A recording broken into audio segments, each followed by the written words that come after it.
Translation and purport by His Divine Grace Srila A.C. Bhaktivedanta Swami Srila Prabhupada ki jai. Translation. The Advaita Acharya branch received the water supplied by the original gardener, Sri Chaitanya Mahaprabhu. In this way the sub-branches were nourished and their fruits and flowers grew luxuriantly. Purport. The branches of Advaita Acharya nourished by the water, Jala, supplied by Sri Chaitanya Mahaprabhu are to be considered bona fide Acharyas. As we have discussed herein before, the representatives of Advaita Acharya later divided into two groups: the bona fide branch of Acharya's disciplic succession and the pretentious branch of Advaita Acharya.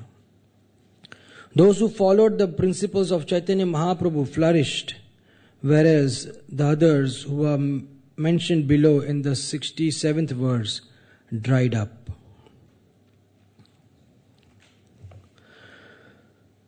Om Jnana Timirandhasya Jnananjana Shalakaya Chakshurun Militam Yena Tasmai Shri Guruve Namaha. Nama Om Vishnu Padaya Krishna Presthaya Bhutale Srimate Bhakti Vedanta Swami Iti Namine.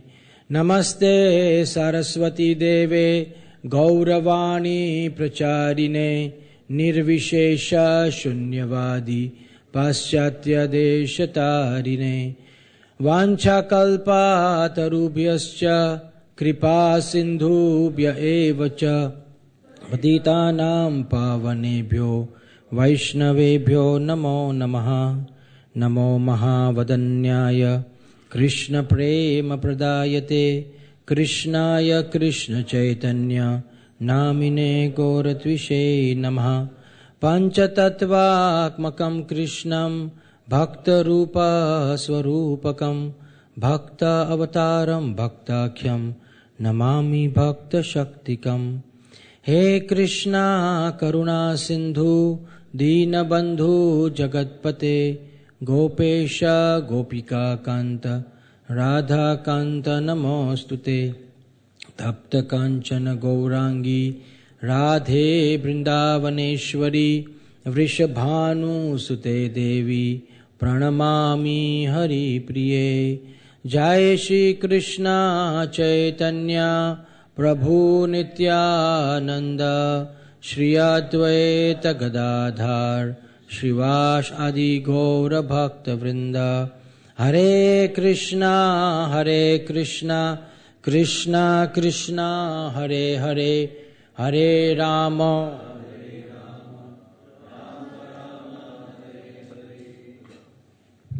Hare Krishna. So today we have the great benediction of again discussing the Chaitanya Charitamrita Adi Lila, which describes the trunk, the aspects of Advaita Acharya and Gadadhar Pandit. This chapter is basically talking about Advaita Acharya and his followers and Gadadhar Pandit and his followers. And herein it is a beautiful comparison which has been made by the great Krishnadas Kaviraj Goswami, wherein he is comparing Lord Chaitanya Mahaprabhu to a gardener, Mali. It is very interesting that in this scripture we find the author comparing Chaitanya Mahaprabhu to various other occupations. At some place, Chaitanya Mahaprabhu is also compared as a doctor.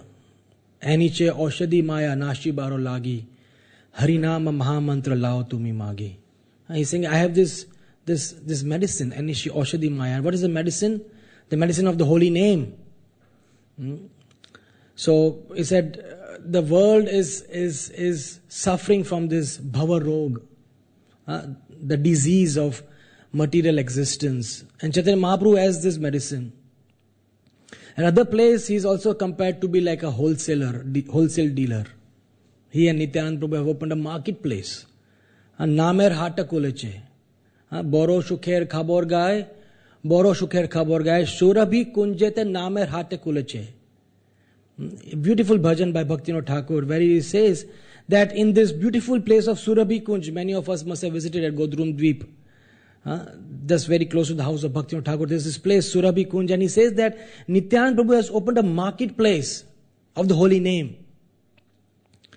Shadra matra loi dena paramananda. I said the only price that is asking of this commodity that is selling, the commodity of the holy name, the only price that is asking for is Shraddha matra.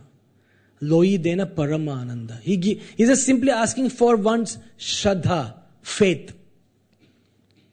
So herein, Chaitanya Mahaprabhu is described as a gardener.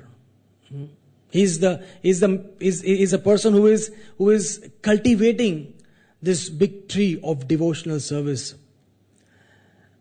And we should be so very proud and so very happy that we are very much part of this Chaitanya tree, as Prabhupada explains in the various purports of Chaitanya Charitamrita. As that we are an integral part of this Chaitanya tree because we are connected to Sri Chaitanya Mahaprabhu through the divine grace of Srila Prabhupada. So what we're describing is that very tree that we all belong to. And that very tree which is being nourished profusely, originally by Chaitanya Mahaprabhu. And further on, the nourishment goes on. And as explained here, that branch which continued to accept the nourishment from Chaitanya Mahaprabhu of the Advaita Acharya branch, continued to flourish. And part of flourishing of a tree is that there were beautiful flowers and fruits. The fruits of devotional service grow in that. But at the same time we see all around in the various trees that we see, that there are many trees where branches, they either get disconnected to the tree, or they are broken from the tree, or they are snatched away from the tree, or by eaten away from the tree, or the weeds, they crumple. What happens to these branches? As explained by Prabhupada in this purport, that in due course, these branches get dried up. And that's what happened. There were two branches of the Advaita Acharya tree. And one branch grew luxuriantly, as explained. And there was fruits and flowers in that branch. Other branch got dried up. So it's a beautiful lesson for all of us to learn. Which part of the tree do we want to belong to? Or rather, which part of the tree do we really belong to? Because physically, we may find ourselves connected to the parampara and apparently be getting the nourishment. Just like a child in the womb has practically no shelter but the umbilical cord that connects the child to the mother. The child is completely helpless. But the umbilical cord gives all the nourishment to the child. And similarly, the umbilical cord for all of us infant devotees is our connection to Srila Prabhupada, our connection to the teachings of Chaitanya Mahaprabhu. And moment we sever that connection, or from external agencies, if this connection is severed, then the result is very, very unfortunate. And this can be understood very wonderfully by a beautiful story which again appears in the Chaitanya Charitamrita. We are talking about the Chaitanya tree of which the trunk is Chaitanya Mahaprabhu, right? The trunk is Chaitanya Mahaprabhu. But who is the root? The root of the tree is none other than the great Madhavendra Puri, the Param Guru of Sri Chaitanya Mahaprabhu. And Madhavendra Puri had many, many disciples, many glorious disciples like Advaita Acharya himself, Haridas Thakur, Nityananda Prabhu. All these powerful personalities were his disciples, and many more. Brahmananda Bharati, Paramananda Puri. All these personalities we read in the Chaitanya Charitamrita, they were all his disciples. And as explained, that Madhavendra Puri, we have beautiful stories about him. The whole chapter of this whole scripture is one chapter is dedicated to Madhavendra Puri, which describes the beautiful story of Madhavendra Puri finding the Gopal deity in Vrindavan. The whole chapter. But as Madhavendra Puri did wonderful, astounding devotional service, traveling across India and giving mercy to all the people that he met. In the last days of his life, he became extremely invalid. A pure devotee of the Lord, even though he's completely detached from this body, he does have this material body. And the material body grows old, becomes invalid, and needs assistance. And it will be very, very narkiya buddhi, it will be very, very hellish mentality to think that I am assisting a pure devotee in his duties. It is narkiya buddhi. It is the mercy of the pure devotee that he takes service from us, and that was the situation of Madhavendra Puri. He became so invalid that he needed assistance to do his normal physical duties. And at that time, one of his disciples, Ishwara Puri, was very, very humbly serving. And Madhavendra Puri, as we understand, was always in the mood of separation from the Lord. That is the purpose, that is the hallmark of Mahaprabhu's devotees. The hallmark is the mood of separation. Prabhupada says very clearly, nowhere do we find the Goswamis saying, oh, I saw Radha and Krishna the other day. I saw them dancing beneath the trees. Never do we ever hear this sort of discussion. They're always saying, hey Radhe Brajadevi ke chalalite nanda suno kutha, Shri Govardhana kalpapada bhaktale kalindi vane kutha. Say kutha means where are you? Hey Radhe Brajadevi ke. They're always chanting, where are you? Are you in Govardhan? Are you at Radhakund? Are you at Shyamkund? They're always searching. Never was the time where they said that we saw them. It is not cheap. Prabhupada said it is not cheap. And that is the hallmark of Gaudiya Vaishnavism. To not make Krishna or Krishna's devotees or Krishna's pastimes cheap. So Madhavendra Puri was the epitome of this mood of separation. He was always saying, oh Lord of Mathura, where are you? My life is burning without your association. When will I ever find you? And he was crying in great separation, intensely. Ishwara Puri, understanding his mood, he said, oh dear Gurudev, you will definitely find the Lord. Don't worry. He was very much understanding the mood of his spiritual master, that this is simply his mood of separation. But there was one other disciple of Madhavendra Puri who came to meet Madhavendra Puri in his last days. And he was Ramchandra Puri. Very, very amazing personality. Unique. Strange, to say the least.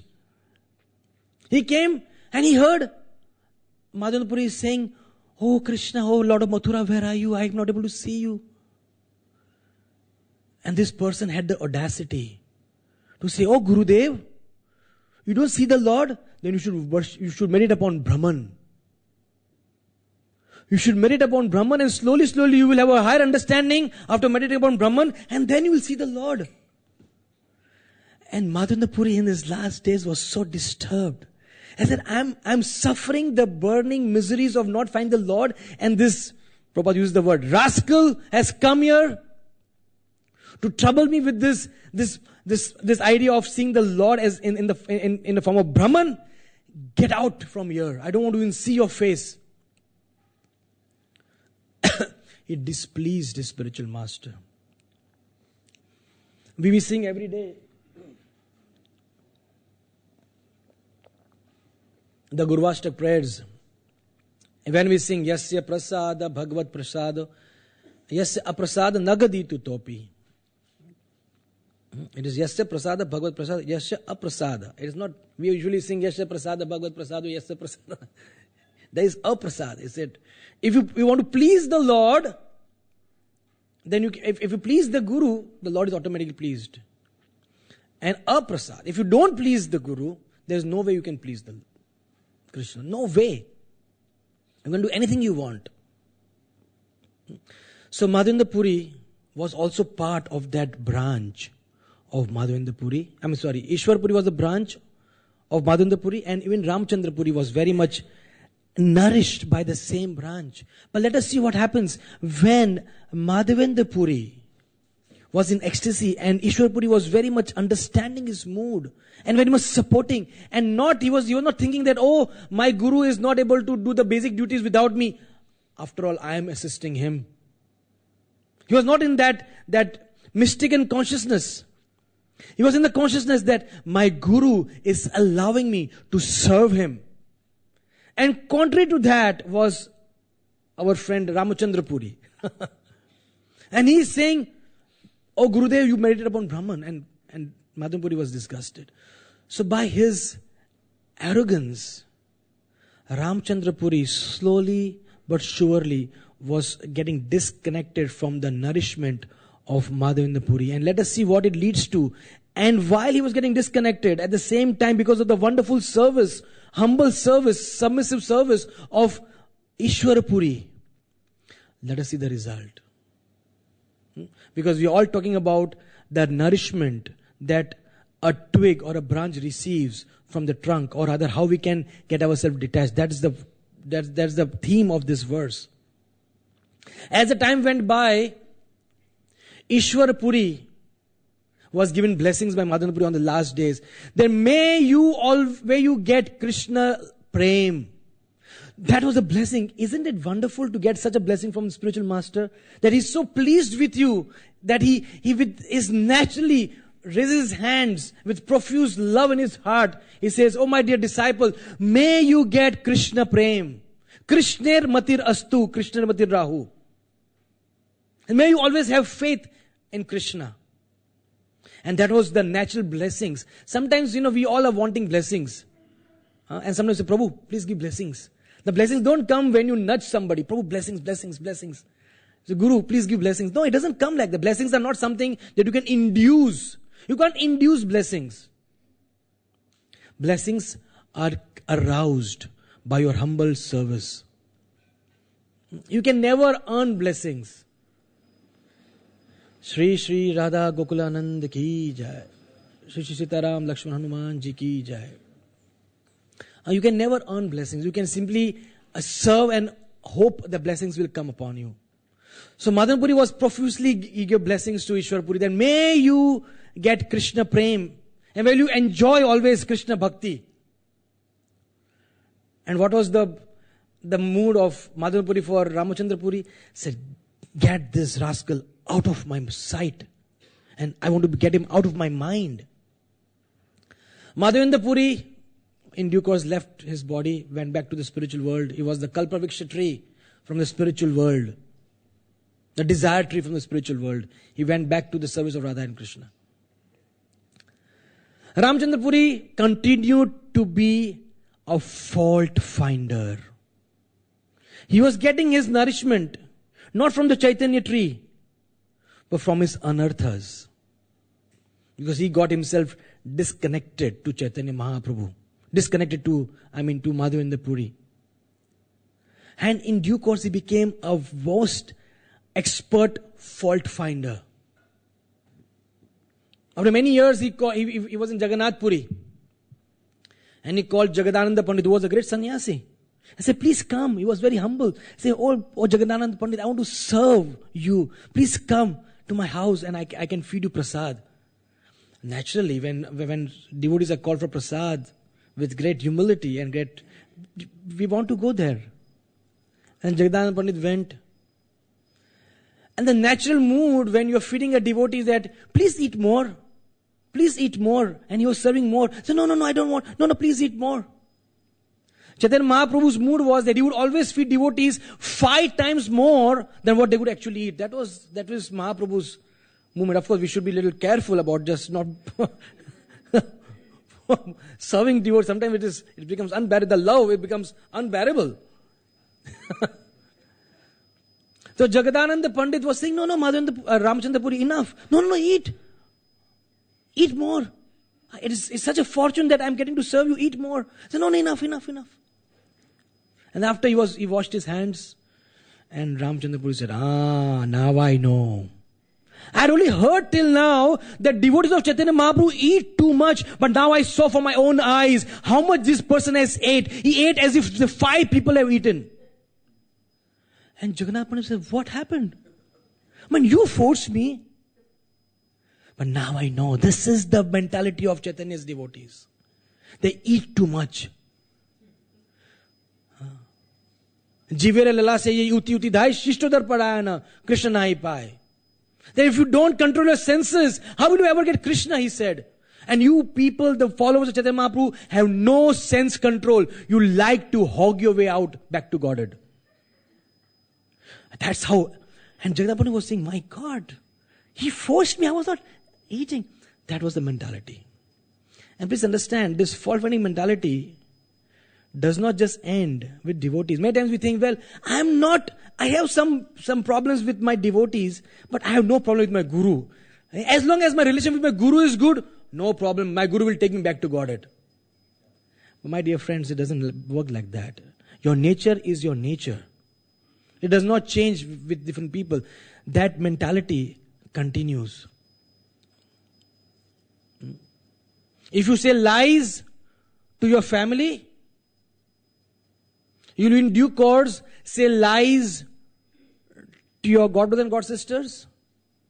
And due course, be sure, if you don't control that mentality, you will say lies to your spiritual master. And it's not that it may happen, it will happen. So this tendency, the negativity is not restricted. Many times we devotees, we find solace in just saying that, no, for my guru I have complete love. Devotees, I might find some mistakes, but after all, I need to be intelligent. I cannot just be blind. They have mistakes, I find them. So Ramachandra Puri continued his fault-finding mentality. And then he finally came to meet Chaitanya Mahaprabhu. And Chaitanya Mahaprabhu was an extremely renounced sannyasi. He lived as a very, very detached sannyasi in Jagannath Puri. And he would eat just a particular fixed amount of food every day. Govind would serve fixed quantity of food, prasad. And he would not eat anything more. And Ramchandra Puri, who was his guru's god brother, Chaitanya Mahaprabhu, as a natural etiquette of a Vaishnava, very much humbly respected Ramchandra Puri, as good as his guru. But that's the mentality. We respect the god brothers of our spiritual master as good as our spiritual master. So he came and Chaitanya Mahaprabhu taught by his example how much he respected Ramchandra Puri. He said, please come. I am seeing my spiritual master in you. That's what he said. Ramchandra Puri came. He came to the house, a Gambira. And we have something what is called FM. FM means what? We usually talk in terms of radio, right? FM signals. But FM also means the fly mentality. And we have the bee mentality. B-E-E, bee mentality. What is the fly mentality? The fly mentality is that there's a whole garden of beautiful roses. And each of them are so fragrant and so nectarine. But there's a small piece of dirt in a corner of that garden. The fly will ignore the whole flower garden and just go straight to that dirt and try to take the so-called nectar from that dirt. You have seen that, right? The fly will ignore everything, just go to that dirt. But the bee, even if there's a whole dirt, garbage, and there's one flower that's coming out of it, somehow or the other, the bee will ignore all the dirt and just go to the flower and just take the nectar from that flower.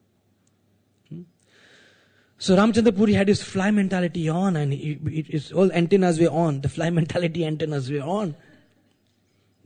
And he said, ants. Now, in India, we don't see much in your country. In India, ants are everywhere. Because we were just trying to understand, how come there are ants so much in India? Because in it I explained that a devotee wants to be an ant in the house of a devotee, so he can eat the remnants of their Mahaprasad. So many devotees are praying to be ants. So there are a lot of ants in devotee's house. Haridas Thakur said that, how can I expect to be a devotee in my next lifetime? I can't. Being a devotee is a very, very lofty idea. But as long as I get to become an ant in the house of a devotee, so, some devotee is eating something and he's talking on the phone and that some crumb falls from while eating, and if I'll go and slowly take that crumb, my life is blessed. That's what Haridas Thakur is praying. So that's why there are ants everywhere in India. Not so much ants in US. Not many people are praying to be ants in London maybe. But there are so many ants.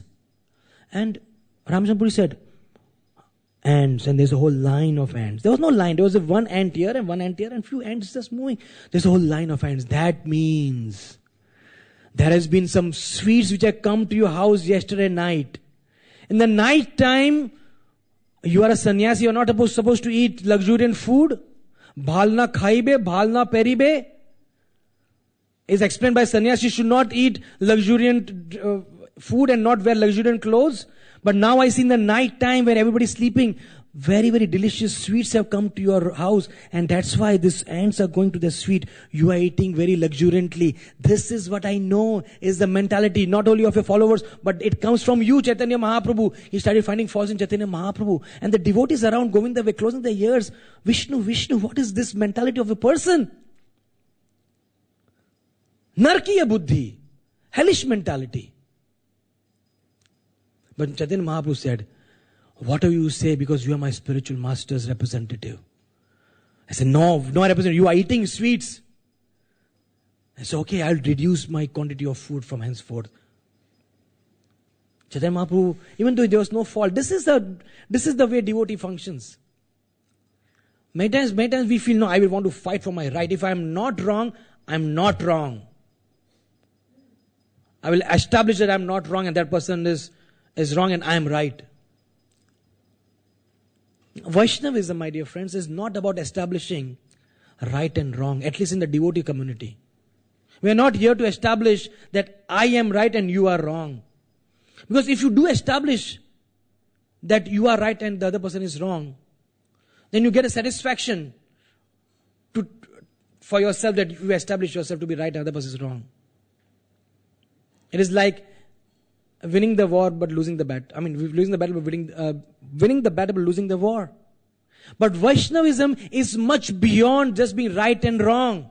It's all about cooperation. We are not here to to establish what is right and what is wrong. Chaitanya Mahaprabhu, he didn't say, Ramchandra Prabhu, what are you talking rubbish? There's no sweet here. Mahaprabhu didn't try to establish. He had natural respect. And he said, yeah, if you're saying I must control my senses, maybe I think it is coming from Krishna. Krishna is speaking through you. When there was so much of, what was this? Shivas Thakur in front of his house, Gopala Chapala put all sorts of tantric puja paraphernalia. And in the morning he opened, he said, all this tantric puja paraphernalia is there. Then Shivas Thakur just called everybody. He said, see, this is what I do every day.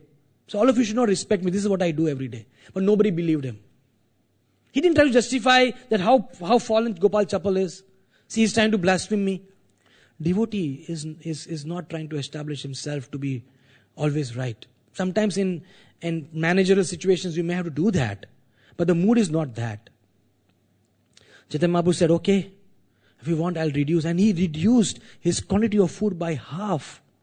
Mahaprabhu was anyway eating very less quantity and he reduced it by half, and devotees were very pained. But he said, no, this is what is the instruction of Ramchandra Puri and I'll follow. So this is what happened to Ramchandra Puri when he got disconnected.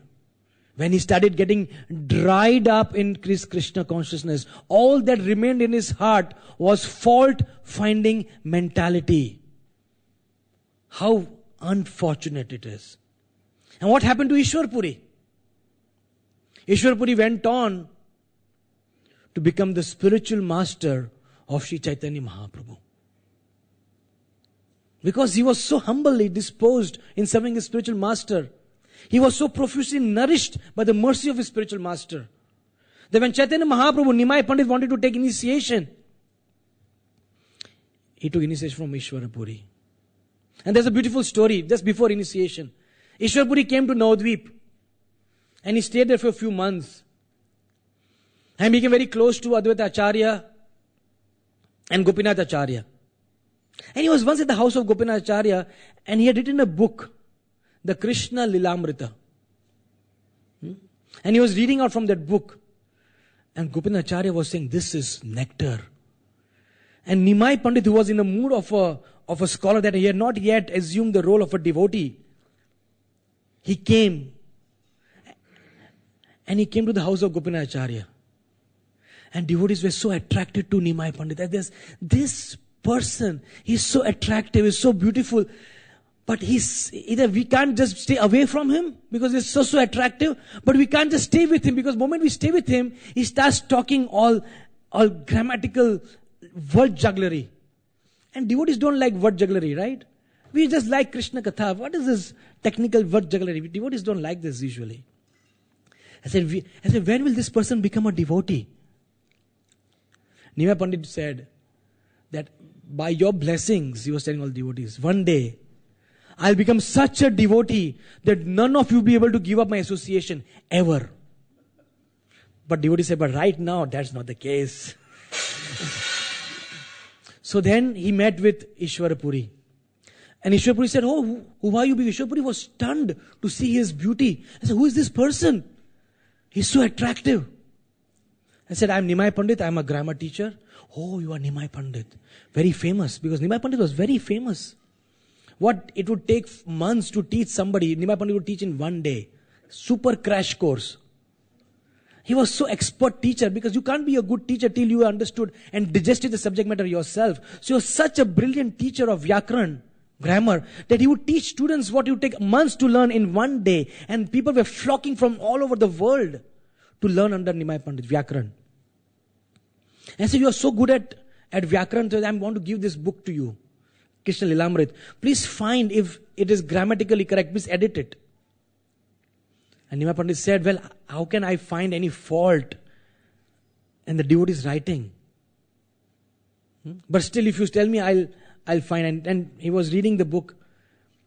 And then he came after 2 days to Ishwarapuri. I said, actually, I did find a fault. I said, this word, Atmapadhiya, is not rightly situated. It's not the right word. You should use some other word after this. There is a fault. There's a grammatical error. This word Atmapadhiya does not really fit in this particular situation. Ishwarapuri said, okay, I'll think over it. Thank you very much. And Ishwarapuri took this book and he was thinking over it the whole night. And he put all the rules of grammar and everything. And he came next morning, he was convinced that no, this word is absolutely right. It's not wrong. And he went to Chaitanya Mahaprabhu, Nimai Pandit. He said, you said this word Atmapadheya is wrong, but I feel it is right. And he explained various reasons why it is right. Which of course Krishna Goswami doesn't mention in the CC, Chaitanya Charitamrita. But he explained. And Nimai Pandit said, I was defeated by Ishwarapuri. He said, I agree, you are right. Can you imagine? Ishwarapuri was, of course, the Lord desired to be defeated, but he was happy to be defeated. That you are right, Ishwarapuri. I am wrong. That this word is indeed right. And that was the seed. That was the time where Chaitanya Mahaprabhu decided that this is going to be my spiritual master. I'm going to take initiation from this personality. So that is what is the benefit of being connected to the spiritual master. And is explained that just like Chaitanya Mahaprabhu was very happy getting defeated from his guru, Ishwarapuri. Similarly, Srila Prabhupada also, this beautiful story comes to our mind there where he was very happy. Prabhupada was very, very scholarly, very, very, very intelligent. But when he first met his spiritual master, Bhakti Siddhanta Saraswati Thakur, he found a fault. Apparently he said, but what is the use of preaching this Krishna consciousness till India has got freedom? First let India get freedom. So he was actually, trying to debate with his guru. And Bhakti Siddhanta says that Krishna consciousness can never wait. And he gave reasons why. That this independence and everything is very temporary. And he explained, as we all know, this beautiful conversation. And Prabhupada said many, many times in his discussion to his disciples that I was defeated by my Guru and I felt very happy to be defeated by my Guru. That is the mood. So when we hear this wonderful pastime, we understand the great benediction to be connected to the Chaitanya tree, to be profusely under the shelter of Advaita Acharya. And what if we are not connected to the Advaita Acharya? We become dry speculators. So Chaitanya Mahaprabhu has explained that he is a gardener. And as a garden, we have the field, we have the seed, we water the seed. That's all we can do. But do we have the control over the flowers growing? The flowers will only grow at the mercy of the Lord. Can we really get the flower to grow? Come on, grow. I'm watering. No. You can just have the seed. We can keep the land fertile, but flowers or fruits is not in our control. Similarly, the fruit of bhakti is not in our hand. As a gardener, we all have to nourish our bhakti lata bij.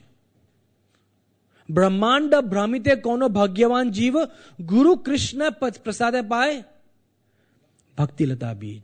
We all have got that Bhakti Lata Bij in our heart. And Chaitanya Mahaprabhu, by being an exemplary gardener, is teaching by his example how to really grow the Bhakti Lata Bij in our own hearts. But we can only create a very, very favorable situation. We can create a favorable ground. We can water the seed. But can we get the seed to fructify? Not possible. It is only by the mercy of the Lord that this happens. Similarly, all we can do is create a favorable environment in our hearts so that Bhakti Lata Bij grows. But we have no control. The ultimate, we are all dependent upon Krishna's mercy. So the gardener is telling us what we should do to be nourished by the water of Krishna's mercy, and what we should not do. And we all know things that we should do in Krishna consciousness, and then things that we should avoid. But the word is used in the purport, Prabhupada uses the word of pretense. That those who had pretense in their heart is explained, that branch dried up in due course. So if you are pretending to be a devotee, and we know this beautiful story of Pralamba. We'll just end with this story. Pralamba Sura, he came as a coward boy. He was so intelligent that this particular coward boy was absent that day. He took that form of that coward boy. And everybody thought it was that boy. But Krishna knew. As soon as he saw it, he said, this is the Pralamba Sura demon. So Pralamba was trying to act as if a normal person, but his intentions were absolutely wrong. But how long can a pretentious devotee last in front of Krishna? He can't last for long. He'll be exposed in due course. Right? So pretense is very, very dangerous. Let us not be pretending to be a devotee. Similarly, Pondraka also pretended to be Krishna. Very interesting story. Pondrak, he sent a message. It is one of, this Bhagavatam is filled with horror stories, love stories. There's also a lot of humor. And this is one of the humor part of Bhagavatam. And he sent a messenger to tell Krishna to give up his two arms, give up his Sudarshan Chakra, because I am actually Krishna. To give up his Kamadiki bow, to give up his Kaustuba money, because he is simply imitating me. I am the real Krishna. And the messenger read this message. And what do you think was the reaction of all the people when the message came? Prabhupada says, and is explained by Sukadeva Goswami, everybody had a hearty laugh. It was a joke. And Krishna said, messenger, you go, I am going to get rid of you, Pondraka. That's the message he sent. The Pondrak came all prepared. And of course, Pondrak was not like an actor, who was sticking his two arms. Somehow they're trying to, when we act, right? When we have dramas, we try to, the two arms, somehow that person is not moving. because the other two arms are there, and somehow that Kaustubh money is stuck, and there's a golden hair. All these things we do. But it's explained that this Pondrak had blessings of Lord Shiva to act as Krishna. Can you imagine such blessings also people get? What sort of blessing is this? That I bless, he asked for it, Shiva gave it, said you can be a wonderful actor of Krishna, act as Krishna. So he had this, and he was not some stupid person, he was actually very, very powerful king. But when he came with all this, 4 arms, it was sort of stuck, 2 arms were stuck, and with Sudan Chakra, all artificial stuff, some jewels stuck here and everything. And he come in front of Krishna. Krishna came to fight with him, he came in front of Krishna, and when Krishna saw, he said, oh my God. Krishna was laughing. The first thing that Krishna, when he saw, he said, he had a hearty laugh. I said, do I look so dumb? I said, but I don't look like this, right? But he had a hearty laugh. My dear friends, we are laughing right now, and we have all the right to laugh. But that's what Krishna does when he sees a devotee pretending. He has a hearty laugh that, what a stupid person he is. He's pretending to be something which he is not. And let us not make Krishna laugh that way. In out of disgust. Sometimes you laugh out of disgust, right? Oh my God, stop it. And sometimes you laugh out of great happiness. So we should make Krishna laugh out of great happiness, not out of disgust. That's how Krishna hates pretentious behavior. So I think from all these beautiful stories and all these wonderful purports that Prabhupada has written, we should all understand the great need to be constantly nourished, to constantly be in sync with the mercy. Like we have this syncing nowadays. We sync all our gadgets. So if we are all in tune with all gadgets, right? That's the latest. iPad, iPhone, all sorts of I. We are all in sync. Similarly, we should be all in sync with Krishna's desire. Let us constantly update yourself. Sync. Press the sync button. Am I in sync? Because if that nourishment which is coming, it gets pressed, then you think it is coming, but it's not coming. You are getting slowly dried up. And how will you press it? It gets pressed under the weight of your false ego. When the weight of false ego presses the nourishment tube of Krishna's mercy, it gets pressed and you think you are connected to the tube, but there is nothing coming. And when nothing comes in due course, you feel malnourished and then you die, become dried up. So let us all always be connected to the wonderful service of Shri Radha Gokulananda, Shri Sitaram, Lakshman Hanuman. Let us all be always connected to the wonderful mercy of Srila Prabhupada by serving this very, very special temple and wonderful mission of Srila Prabhupada's 50th anniversary. It's so wonderful that for 50 full years, Srila Prabhupada's movement has been nourishing not just few hundreds, but lakhs and lakhs of people with Krishna consciousness. And in our own ways also, let us be very, very careful gardeners to garden our own Bhakti Lata Bij. And protect it from the weeds, protect it from the animals that could eat up this very, very delicate Bhakti Lata, and let us constantly water it by Shravanam and Kirtanam. This temple is giving so much facility for so much of Shravanam, Kirtanam. So much, I was discussing that this city of London, there's so much of profuse facility of hearing, so many sanghas going on parallelly. So many of meetings, so many of services. What an amazing place. So blessed. So let us be part of this blessing. Let us remain connected to this wonderful Sangam of devotees. And I feel blessed to be here. Myself, my family feels very blessed to be here. And thank you very much for giving us the chance to speak today. Hare Krishna.